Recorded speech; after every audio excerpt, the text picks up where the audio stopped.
बैंगन नहीं खाना चाहिए। कौन बोले? बोलो बोलो, जम के बोलो। एक पंडित जी प्रवचन में, कथा में बोल रहे थे, 4 महीना चतुर्मास में बैंगन नहीं खाना चाहिए, दोष लगता है। पत्नी भी कथा में बैठी थी, घर गई, भोजन बनाया, मूंग की दाल, रोटी, बेसन बना दिया। पति ने चिल्लाकर कहा, क्यों रही? अभी 2 दिन पहले मैं बैंगन लाया था, तूने बनाया नहीं। पत्नी बोली, तुम ही तो प्रवचन में बोले कि चतुर्मास में 4 महीना बैंगन नहीं खाना चाहिए। पति माथा ठोक कर बोला, चौकी की कथा को चूल्हे तक क्यों लाई? ये चौकी की कथा थी, इसे चूल्हे तक क्यों लाई?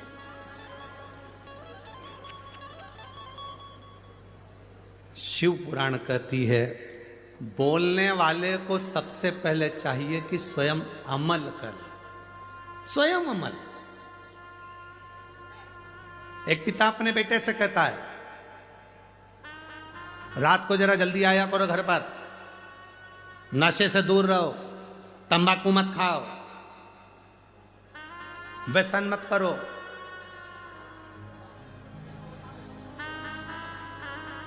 हमारे वो मालेगांव वाले दादा बाबू भूसे पालक मंत्री जी, इनका सबसे अच्छा अगर उद्बोधन हमको लगता है तो एक लगता है, मालेगांव में भी जब कथा हुई तो इन्होंने आखिरी में जब आभार व्यक्त करा, धूलिया में कथा हुई, उन्होंने जब आभार व्यक्त करा, तो जितने लोग कथा सुनने आते हैं उन सबसे एक संकल्प करा लेते हैं कि तुम कभी अगर कथा में आए हो तो व्यसन नहीं करोगे, व्यसन को छोड़ो।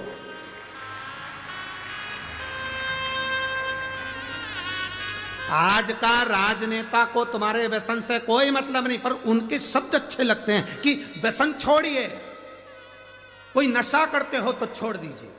अब एक पिता अपने बच्चे से कहे, नशा नहीं करना है, नशे से दूर रहो, व्यसन नहीं करना, व्यसन से दूर रहो, पुड़िया नहीं खाओ, तंबाकू नहीं खाओ, गलत काम ना करो। और पिता कहे रात्रि को जल्दी आओ, और पिता ही रात्रि को 11:30-12 बजे आए, कुछ नशा कर कर आए, गलत व्यसन कर कर आए, तो बच्चे मानेंगे क्या?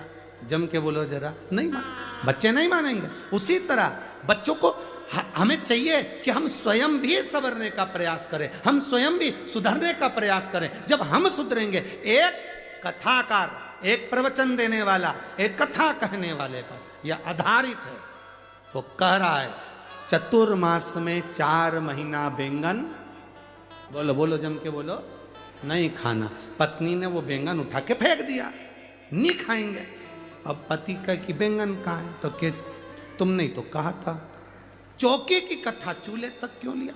ना, एक संत, साधु, गुरुजन, ब्राह्मण जन, तपस्वी जन, साधक जन, उपासक जन, दुनिया के जितने जितने संत, साधु, तपस्वी, साधक, उपासक होते हैं, वो आपको समझाने का प्रयास करते हैं, अपने जीवन में परमात्मा की भक्ति को धारण करो।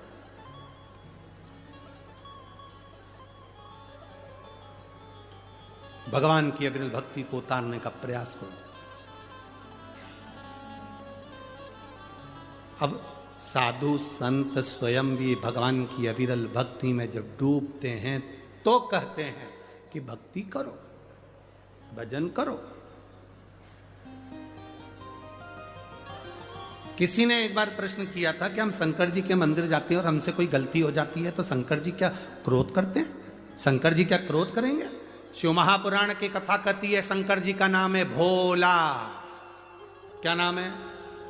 भोला। शिव जी का नाम है भोला, इसलिए कहते हैं भोले बाबा। भोले बाबा का मतलब एकदम भोला।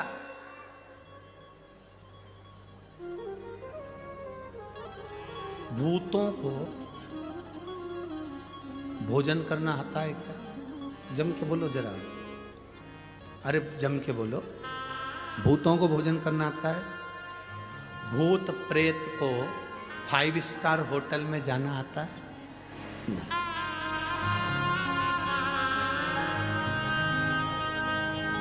5 स्टार होटल में वही जाएगा जिसमें थोड़ा विवेक होगा, अच्छा होगा, तो खाने का तरीका होगा तो कहीं चलेगा।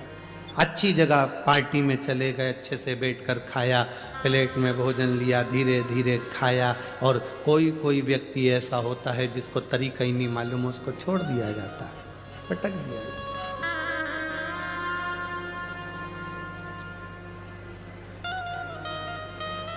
अब